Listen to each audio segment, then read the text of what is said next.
With my vote, I will tell my children and their children that I did my duty to the best of my ability, believing that my country expected it of me. I will only be one name among many, no more, no less, to future generations of Americans who look at the record of this trial. They will note merely that I was among the senators who determined that what the president did was wrong, grievously wrong. We are all footnotes at best in the annals of history, but in the most powerful nation on earth, the nation conceived in liberty and justice, that distinction is enough for any citizen. The president asked a foreign leader to do us a favor, us meaning him, and investigate his political opponents. In order to elicit these political investigations, President Trump withheld a White House meeting and hundreds of millions of dollars in military assistance from an ally at war with Russia. There's extensive documentation in the record proving this quid pro quo and the corrupt motive behind it. The facts are not seriously in dispute. In fact, several Republican senators admitted they believe the president committed this offense with varying degrees of opprobrium, inappropriate, wrong, shameful. If right doesn't matter, it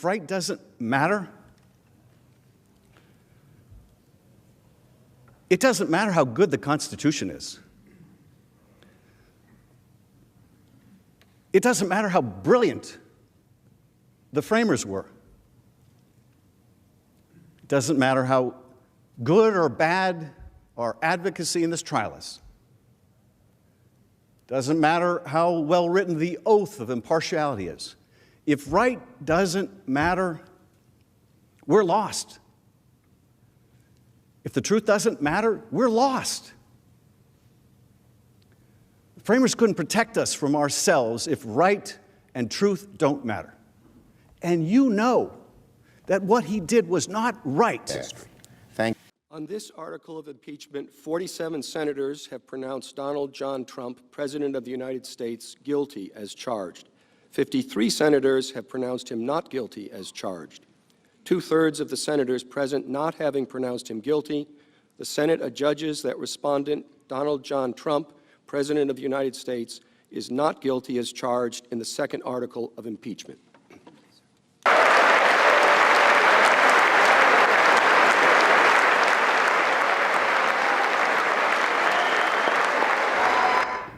What a week. I'm Barry Gordon. And I'm Justin Chapman. This is NewsRap, live at 5.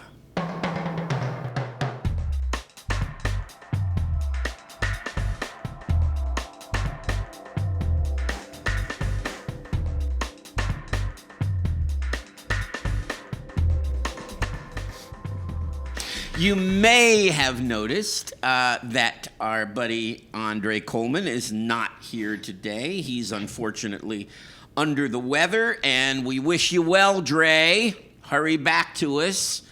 But we have a wonderful person to sit in the seat today. Justin Chapman is, of course, a well-known journalist here in Pasadena, and he's also the communications officer for the Pacific Council at SC. And welcome, Justin. Thank you. It's great to have you here, man. Thank you for having me. Absolute pleasure. So much to talk about, and I bet you want to talk, too. So get in on the conversation, comment, like us, subscribe, do all of that fun stuff on Facebook, watch our previous episodes on YouTube, but most particularly, we're on Facebook with you, so get into the conversation. We really want to hear from you on everything that happened this week. Just a small week, right? Yeah, really. An impeachment vote, a State of the Union address, Iowa caucus, moving into New Hampshire. The presidential election is really underway. Yeah. So I guess we start with impeachment, and I guess the first thing we have to say is that if John F. Kennedy was alive, he would have put someone new in his book. And that's the senator from Utah, Mitt Romney. Absolutely. Because that did take courage. It took a tremendous, and if you don't know what I'm talking about, John F. Kennedy, before he became president, wrote an extraordinary book called Profiles in Courage, and about people who stood up in a moment, when it was most difficult for them politically. And Romney is definitely deserving of that honor. And he's on the payback list now. Oh, they're all on a payback. Yeah. Well, exactly. They want Schiff. What he was saying that Pelosi, the tearing up of speech was illegal. Right. And heads are already rolling. Vindman and his twin brother were frog marched out of the White House today, and Sondland was just fired, moments ago. It's I didn't know that. Sondland was fired. About less than an hour ago, yeah. You broke some news. I didn't know that. I knew about Vindman. $1 million donor to Trump's inaugural committee. Mm-hmm. And does he get his money back? See ya. Little check back? No? Yeah, no, it's a scary time. Trump is more emboldened than he's ever been, I think. He's arguably the most powerful president in U.S. history, or will be certainly if he's elected again. Because who's gonna stop him? Well, now? we didn't pull the clips, but I'm sure you saw them of Susan Collins, of Lamar Alexander, of Lisa Murkowski, saying, "Oh well, he's learned from this. He has to have learned from this because, after all, he was impeached." No, he learned nothing. He did learn something. He learned he could get away with it. Exactly, he did learn something. Yeah, he learned that no one's going to stop him. And what happens now? I understand that the House, they didn't subpoena, but they invited John Bolton to testify. Who declined, no. Yeah. Now, maybe if they subpoena him, he won't. Right. But they haven't gone in that direction. I'd say it's unlikely that he willingly appears, for sure. And then you also have Bill Barr, who introduced new rules saying that the FBI or other investigators need to get his permission to even look into allegations of wrongdoing by a presidential candidate or his people. Yeah. And we all know what that's about. That's right. And last week, I raised a specter which, I know you're not supposed to raise, which is Nazi Germany, because the falling into line of key people in an administration like this. It's pretty remarkable. And key legislators. It is remarkable, and it is reminiscent because it is the same kind of cult of personality. Yeah, and we're really in uncharted territory here. We don't know what's going to come next. No, we don't. He made the call to President Zelensky of Ukraine the day after Mueller testified, and so what call did he make yesterday? Exactly. Yeah, and in the coming days and weeks. I know it's very scary. So obviously now it's up to us. Yeah, we get one more shot at this, I think. We get one more shot, and when the shot is in November. Yeah, people are going to be. It's going to be a stressful time all the way through November on both sides. Emotions are high, tension is high. It's going to be an anxiety-ridden time. I think you're right. I mean, at the same time that all of this happened, Trump got his highest approval rating of his presidency. Right. 49%. That is dangerously close to half the country. Mm-hmm. And why? We really have to ask ourselves that question. Maybe you have an answer, and if you do, join the conversation. Facebook at Pasadena Media. Apparently, that's what you need to do whatever you want as president: is get a majority of the Senate that will stand by you no matter what, and you're good. Impeachment doesn't mean anything anymore if you have that. It hasn't meant anything in the previous impeachments either. But so now we have to talk about how we're going to deal with this, and of course that takes us to Iowa, and I don't really want to go into the lateness and all of that. Sure. Although it's certainly right now everyone is skittish about integrity of elections. Right. And that did not help. No, not at all. But on the other hand, as you were watching it, you were kind of watching this exercise in personal democracy that you don't always get to see. Mm-hmm. You mean the caucusing Right. activity? And while you were watching it, it was an interesting thing to see, and rather encouraging. I saw a lot of young people there, Yeah. But the outcome, and it's interesting again because there were three different outcomes. There was the initial preference. Then, after they sorted out, because some groups weren't what were called viable because they didn't make 15%. And I understand there were some mistakes with that because there were some groups that weren't 15%, and the rules were, well, now we're all supposed to go to other people. And instead, I saw some 15% groups saying, well, let's get one or two more people over here so that we do become viable. Right. So I don't think that was the rule. Yeah. So they went against it. It's creative, but they went against it to a certain extent. But you still have those three results. You have that the basic first vote. You've got the second vote after the reallocation. And then you have this state delegate equivalent vote, which really shouldn't be done in percentage, and also it weights rural counties more heavily. Right.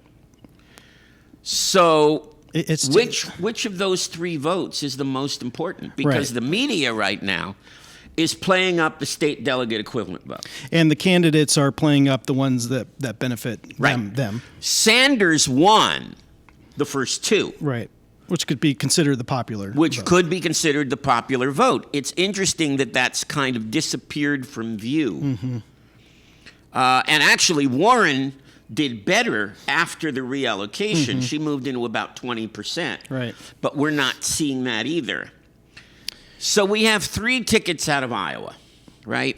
We've got Sanders, Buttigieg, And Warren. and the surprise, I guess, was Buttigieg. Right. And Well, the negative surprise right, was it's Biden. Right. So and do you think he Biden can recover? It's certainly possible, but not looking good at this moment. He shook up his campaign staff, or the top of the campaign staff today. He's still leading in South Carolina and some other polls down the road. So he's still in the game, obviously. But in terms of momentum, it now shifts away from him.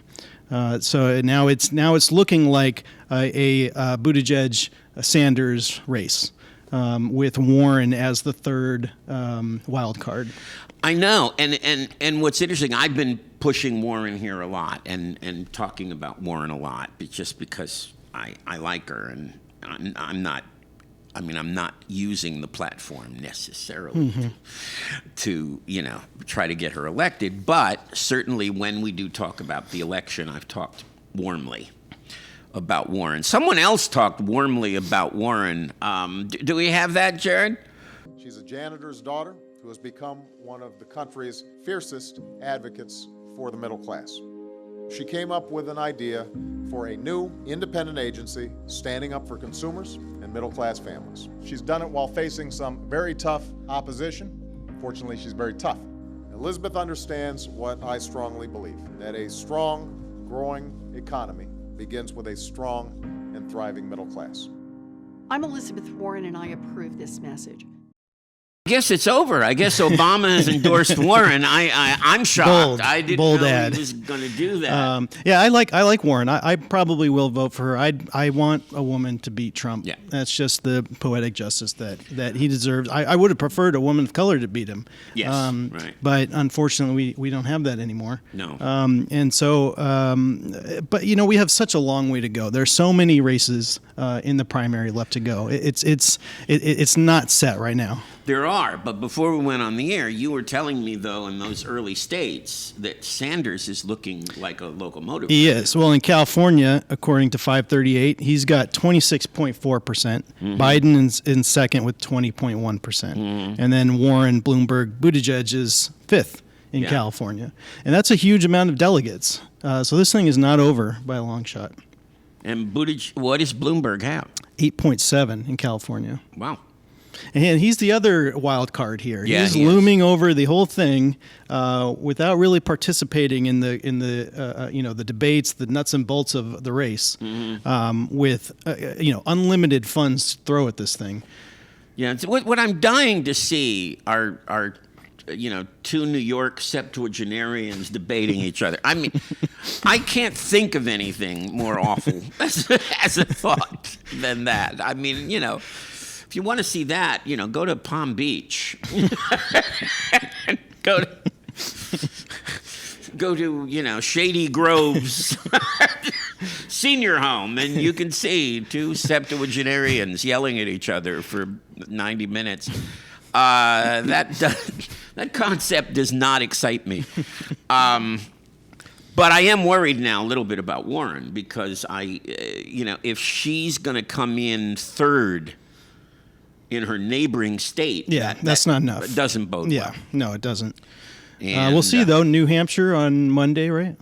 Tuesday. Tuesday? Yeah. So that will shake up the game again. But again, right now in the polls, she's way behind. Yes, in New Hampshire, yeah. Yeah. So then she moves on to Nevada. And it'll be simpler in New Hampshire in terms of getting the result, because it's a primary. People are just voting directly. I know. But in the meantime, so how do you explain Buttigieg, or do you? You're a young guy. Maybe you can explain him to me. You mean his appeal? Yeah. And why he's leading? Yeah. He's very smart and well-spoken. He does have the youth angle. I think, the Ukraine scandal probably has worn on Biden's credibility in the race, even though Democrats were trying to avoid that, or at least the establishment Democrats were trying to avoid that. It certainly has had that effect, I think. Iowa is a perfect example of that. I think but I think the real problem with Biden has been Biden. Sure. I mean, I think people look at him and say, can he in any way really manage to take on Donald Trump? He's a hero, but a fading one. I think Trump will run circles around him do too. In the debates, and I do too. And of course, we've got our own local election and other stuff happening locally. So I think we should go to the local brief. This is your local news brief for Friday, February 7th, 2020.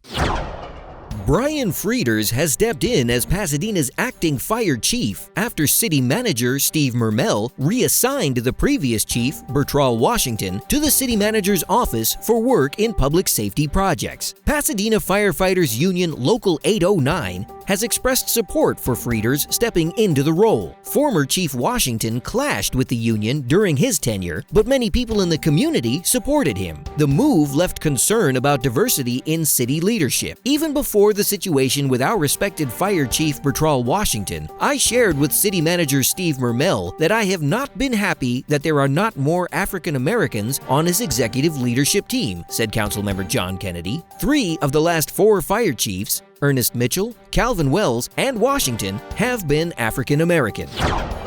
The Pasadena City Council and the Pasadena Board of Education held a joint meeting on Monday night where the City Council unanimously approved updating the city's municipal code. The update will prohibit the sale and distribution of menthol cigarettes and/or other flavored tobacco products and tobacco look-alike products within city limits. The update will also include flavored products for electronic smoking devices, such as liquids, as well as flavored small cigars and tobacco look-alike products. The vote was followed by an approval of a 23-item anti-smoking resolution. Neither action taken by the City Council or the school board applies to cannabis products that are flavored. City Health Officer Dr. Ying Ying Go pointed out that 2,668 people were hospitalized due to lung injuries caused by e-cigarette use. Go says, "It's a pretty straightforward issue. We know that e-cigarettes and vaping products are not safe."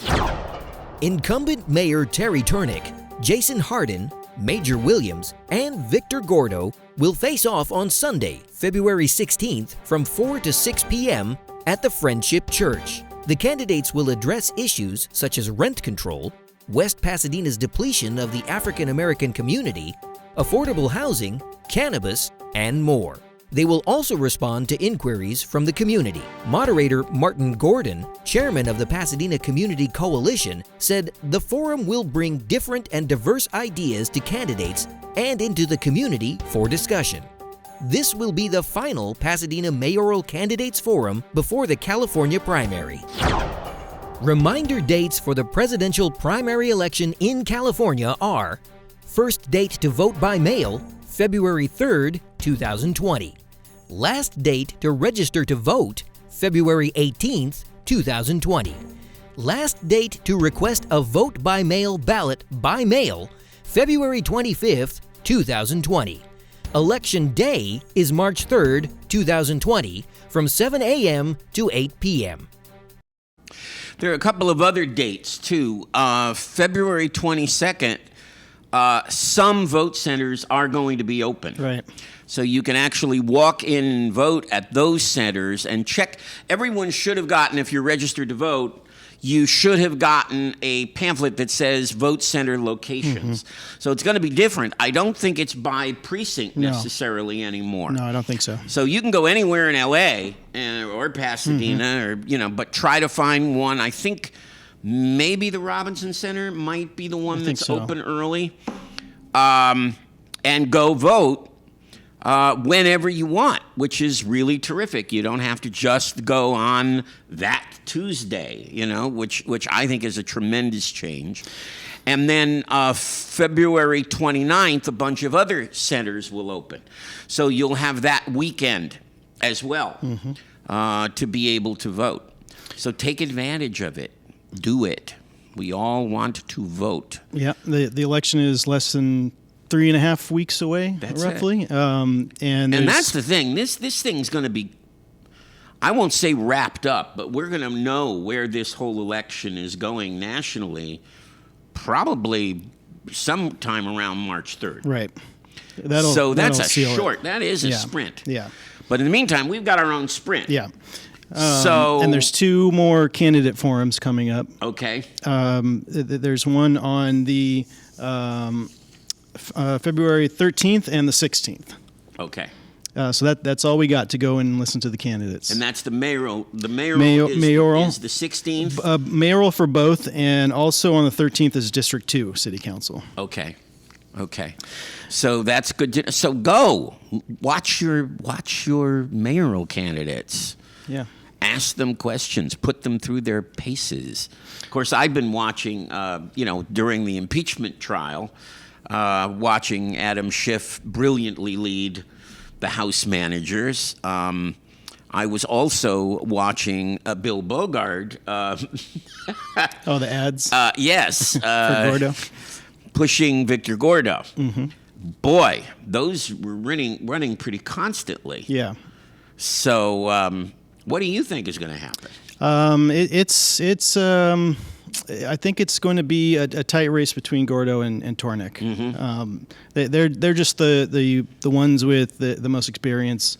They're out there with the most money. It's going to be between those two. So Hardin and Williams, who did they take votes away from? Since probably neither of them are going to win. I think they both bring in new voters. So I'm not sure necessarily who they would take votes away from. Maybe some from both, depending on where they are in the city. They do have different positions from Tornick and Gordo, like Jason Hardin's call for a city commission, a new city commission for civilian oversight of the police department, for example. Right. which generated some buzz in the past a week or so at one of the candidate forums. Which I couldn't see the harm in that. I think it could build some trust between the community and the neither department. Tornick nor Gordo are for that. I think they think that the current commission, right, the current city council committee, the public safety committee, right. They say that it is civilian oversight. I think there could be another layer to it. So in the city council, Felicia Williams. She's looking good. She's got a lot of support, a lot of endorsements. I've heard a lot from her. I think she's the likely candidate to win that race. And in my district, Steve Madison is being challenged. Anything real about that, you think? Well, he's running harder than I've seen him run in a long time. He's really out there. There's a lot more mailers than I've ever seen, more ads on social media. I think he's got two formidable candidates there in Tamerlan Godley and Ryan Bell. So that's going to be an interesting race to watch for sure. There's been a lot of interesting discussions about tenants' rights from Ryan Bell and affordable housing and women's rights and women's representation on the city council from Tamerlan. So it's going to be interesting to see how that one shakes out. Well, the most interesting thing, I think, other than, of course, the candidates themselves, but the most interesting thing is the idea that this is no longer in an off year. So turnout is going to be, I think, much theoretically, higher. Yeah. Theoretically. That's the idea. That would be great because Pasadena turnout has typically been pretty low. So we'll see. And then there's also the fire chief issue. Right. We don't know enough about it right now, I think, but it doesn't look good. And I think Pasadena citizens need to learn more about what happened there. What do we know so far? We know that he's been transferred to another department at the city, and we know it happened right after MLK Day. And we know that the NAACP is crying foul. They're going to be at the city council on Monday rallying. Okay. So we need more information about that, I think. All right. Well, Justin, thank you so much for joining us. Thanks for having me. It's great to have you. Yeah. And it's great to have you, as always. And I will assume that Dre is going to be right back in that seat next week. So come join us and vote. That's the most important thing you can do right now. So think about who you're going to vote for and then vote. I'm Barry Gordon. And I'm Justin Chapman. This has been NewsRap, live at 5.